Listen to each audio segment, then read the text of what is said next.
কেবল জানলে হবে না, মানতে হবে।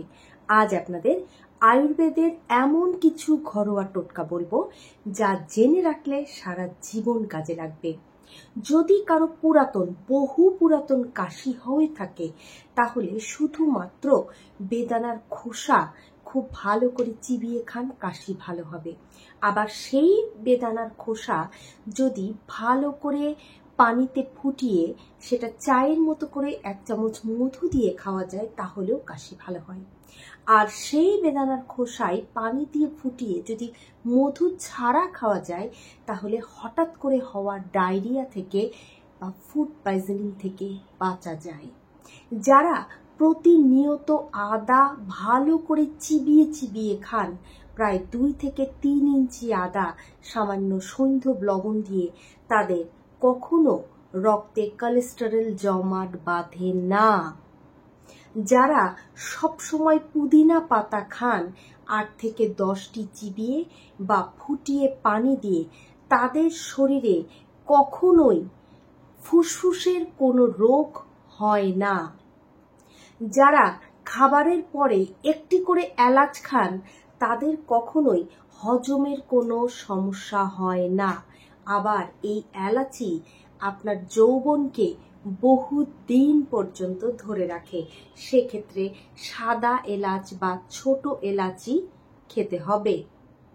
যারা সব সময় নিজেকে আকর্ষণীয় ও সুন্দর রাখতে চান তারা সব সময় কাঁচা হলুদ খাবেন, তাহলে দেখবেন শরীর সব সময় টান টান সুন্দর থাকবে, কোনো ধরনের স্কিন ডিজিজ হবে না।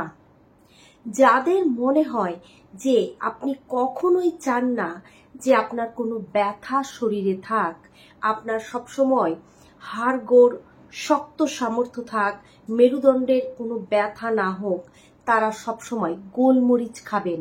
দিনে অন্তত 4 থেকে 5টি প্রতিদিন চিবিয়ে খেতে পারেন, গুঁড়ো করে খেতে পারেন। যাদের হজমের কোনো সমস্যা আছে, যে কোনো টাইপের হজমের সমস্যা, তারা দুপুর বেলায় বা সকাল বেলায় খাবারের ঠিক 15 থেকে 20 মিনিট পূর্বে 1 বাটি পাকা পেঁপে খাবেন। এতে করে শরীরের সমস্ত রকম হজমের বিভ্রাট, গ্যাসের সমস্যা দূর হয়ে যাবে। যারা ভাবছেন যে শরীরকে ডিটক্স রাখবেন, কখনো শরীরে কোনো ধরনের কোনো বর্জ্য পদার্থ জমতে দেবেন না, তাদের উচিত প্রতিদিন একটি সবুজ পানীয় পান করা।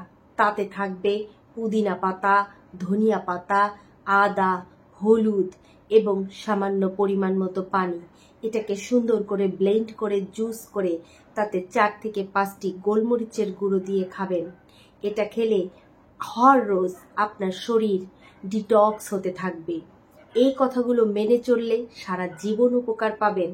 আর যদি এই ধরনের আয়ুর্বেদিক আরও কিছু টোটকা পেতে চান তাহলে হোয়াটসঅ্যাপে যোগাযোগ করতে পারেন। ধন্যবাদ, ভালো থাকুন, সুস্থ থাকুন।